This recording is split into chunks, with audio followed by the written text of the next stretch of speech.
శ్రీ కనకదుర్గ జ్యోతిష్యాలయం ప్రేమ సమస్యలు, స్త్రీ పురుష వశీకరణ, ఆరోగ్య సమస్యలు, భార్యాభర్తల మధ్య సమస్యలు, విద్య, ఉద్యోగం, వ్యాపారం, గ్రహ సమస్యలు, బాలగ్రహం, పీడకలలు, పెళ్లి, సంతాన సమస్యలు, ఎటువంటి సమస్యలకైనా 100% పరిష్కారం చూపబడును. దూర ప్రాంతాల వారికి ఫోన్ ద్వారా పరిష్కారం చెప్పబడును. గురూజీ రామరాజు. Cell number 9000442025.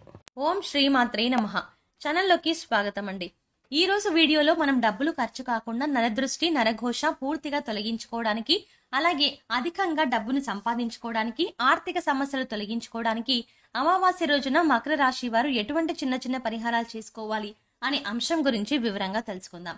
కానీ అంతకంటే ముందుగా మీరు కనుక మన ఛానల్ ని ఇప్పటి వరకు సబ్స్క్రైబ్ చేసుకోకపోతే వెంటనే సబ్స్క్రైబ్ చేసుకుని పక్కనే వచ్చిన బెల్ ఐకాన్ నొక్కి ఆల్ సెలెక్ట్ చేసుకుంటే మేము ఇలాంటి వీడియోస్ అప్లోడ్ చేయగానే ముందుగా మీ మొబైల్ కి నోటిఫికేషన్ వస్తుంది.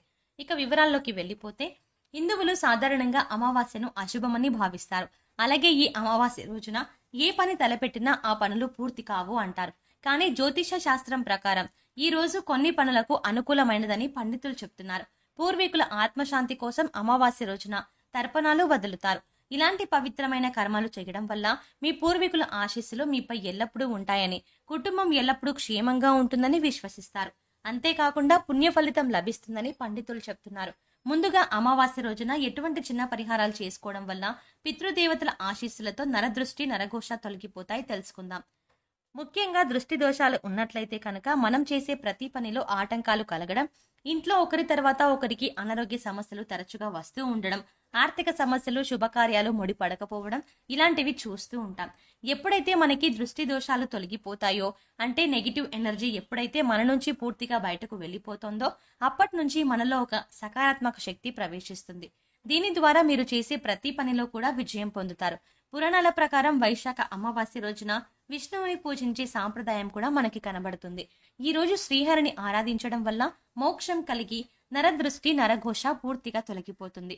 విష్ణువు అలాగే పితృదేవతలు రావి చెట్టుపై నివసిస్తారని పెద్దలు చెప్తారు. కాబట్టి అదే రోజు రావి చెట్టుకు నీరు పోయడం వల్ల మంచి ఫలితాలని ఇస్తుంది. అలాగే మీ జాతకంలో పితృదోషాన్ని తొలగించుకోవడానికి ఈ రోజున పితృ చాలీస పఠించడం శుభప్రదంగా పండితులు చెప్తున్నారు. మన పురాణాల ప్రకారం రావి చెట్టుకు ఎంతో ప్రాముఖ్యత ఉంది. మన హైందవ సాంప్రదాయంలో ప్రకృతికి ఎంతో విశేషమైన స్థానం ఉంది. అందుచేత రావి చెట్టుకు ప్రదక్షిణలు చేయడం వల్ల కూడా విశేషమైనటువంటి పుణ్య ఫలితంతో పాటుగా ఆడవారు ఎదుర్కొనే అనేక రకాల గర్భ సమస్యలకు కూడా రావి చెట్టుకు ప్రదక్షిణలు చేయడం వల్ల పరిష్కారం దొరుకుతుందని పండితులు వివరిస్తున్నారు. ఇక ఆర్థిక సమస్యలను తొలగించుకోవడానికి అమావాస్య రోజున ఎటువంటి చిన్న పరిహారాలు చేసుకోవడం వల్ల మీ ఆర్థిక సమస్యలు తొలగిపోవడంతో పాటు అధికంగా ధనాన్ని సంపాదించే అవకాశం దొరుకుతుంది అనే అంశాలను ఇప్పుడు తెలుసుకుందాం. ప్రస్తుత కాలంలో ప్రతి ఒక్కరు కూడా ఆర్థిక సమస్యలతో సతమతమవుతున్నారు. ఎంత కష్టపడినప్పటికీ కూడా తమకు కావలసినంత ధనాన్ని సమకూర్చుకోలేకపోతున్నారు. తద్వారా అప్పులు చేయవలసి వస్తుంది. ఈ డబ్బులు సంపాదించే క్రమంలోనే ప్రతి ఒక్కరు కూడా ఎంతో కష్టం చేస్తున్నారు. కానీ ఫలితం లేక బాధపడుతున్నారు. ముఖ్యంగా చూసుకున్నట్లయితే అధిక ధనాన్ని సంపాదించాలన్నా లేదా ఉన్న ధనాన్ని మొత్తం కోల్పోవాలన్నా కూడా అది కష్టం మీదే ఆధారపడి ఉంటుంది. అంటే ఎంత ఎక్కువ కష్టం చేస్తే అధిక ధనాన్ని సంపాదిస్తారు. అదే కష్టం చేయకుండా కూర్చున్నట్లయితే తరతరాలుగా వస్తున్న ఎంతటి ఆస్తినైనా కోల్పోయేందుకు అవకాశాలు ఉంటాయి.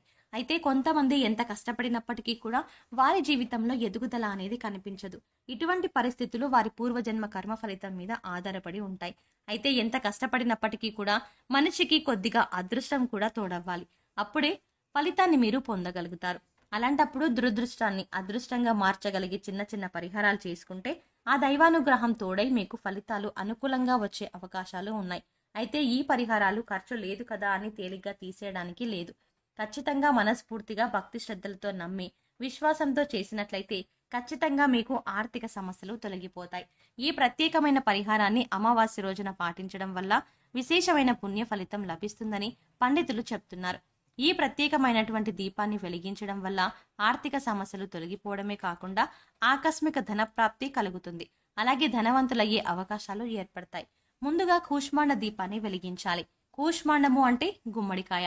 గుమ్మడికాయని మన పెద్దలు, పూర్వీకులు బంగారంతో సమానంగా చెప్తారు. అందుచేత శుక్రవారం నాడు గుమ్మడికాయని ఎవరికి ఇవ్వకూడదని పెద్దలు చెప్తారు. ఇక్కడ మళ్ళీ 2 రకాల గుమ్మడికాయలు ఉంటాయి. ఒకటి పసుపచ్చ గుమ్మడికాయ, మరోటి ఆకుపచ్చ రంగులో ఉండే బూడిద గుమ్మడికాయ. ఈ పరిహారానికి ఆకుపచ్చ రంగులో ఉండే బూడిద గుమ్మడికాయని ఉపయోగించాలి. అలాగే బూడిద గుమ్మడికాయని అనారోగ్య సమస్యలకు కూడా మంచి ఔషధంగా చెప్తారు. బూడిద గుమ్మడికాయ జ్యూస్ తాగడం వల్ల అనేక రకాల ఆరోగ్య సమస్యలు తొలగించుకోవచ్చని ఆయుర్వేద శాస్త్రం చెబుతోంది. ముందుగా బూడిద గుమ్మడికాయని సగానికి 2 ముక్కలుగా కట్ చేసి అందులో ఉన్న గుజ్జు మొత్తం తీసేయాలి.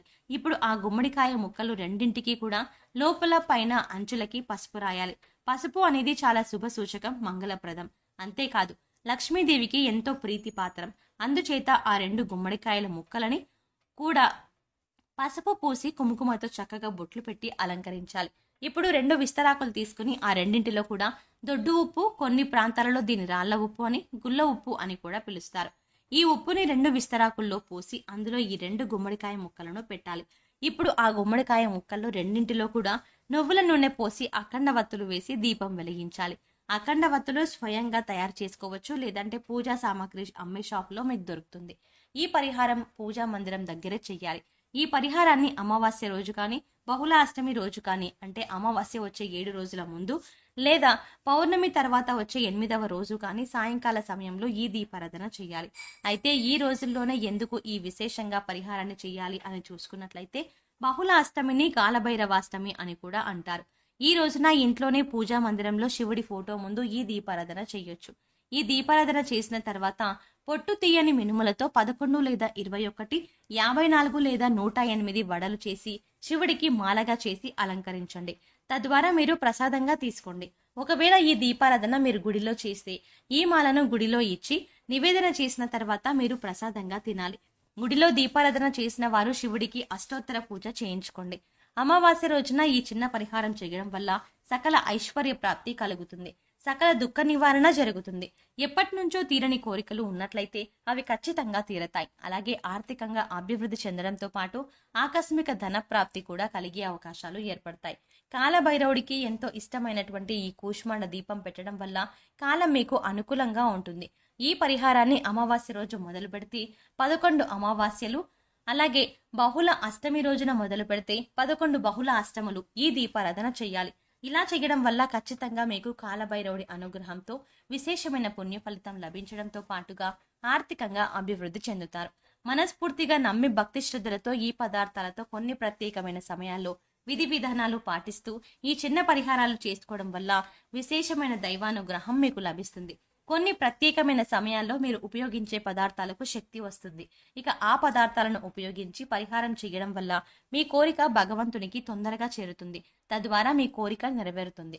సో చూసారు కదండి, అమావాస్య రోజున పితృదేవతల అనుగ్రహం కోసం ఏం చేయాలి, అలాగే జీవితంలో ఆర్థిక అభివృద్ధి పొందడం కోసం ఎటువంటి చిన్న పరిహారం పాటించాలి అనే విషయాలను ఈ వీడియోలో వివరంగా తెలుసుకున్నాం కదా. ఈ వీడియో మీకు నచ్చినట్లయితే లైక్ చేసి మీ ఫ్రెండ్స్ అండ్ ఫ్యామిలీ మెంబర్స్ లో మకర రాశి వారు ఉంటే వారితో ఈ వీడియోను షేర్ చేసుకోవడం మర్చిపోకండి. అలాగే ఇప్పటి వరకు మన ఛానల్ కనుక సబ్స్క్రైబ్ చేసుకోకపోతే వెంటనే సబ్స్క్రైబ్ చేసుకుని పక్కనే వచ్చిన బెల్ ఐకాన్ నొక్కి ఆల్ సెలెక్ట్ చేసుకుంటే మేము ఇలాంటి వీడియోస్ అప్లోడ్ చేయగానే ముందుగా మీ మొబైల్కి నోటిఫికేషన్ వస్తుంది. ఓం శ్రీ మాత్రే నమః.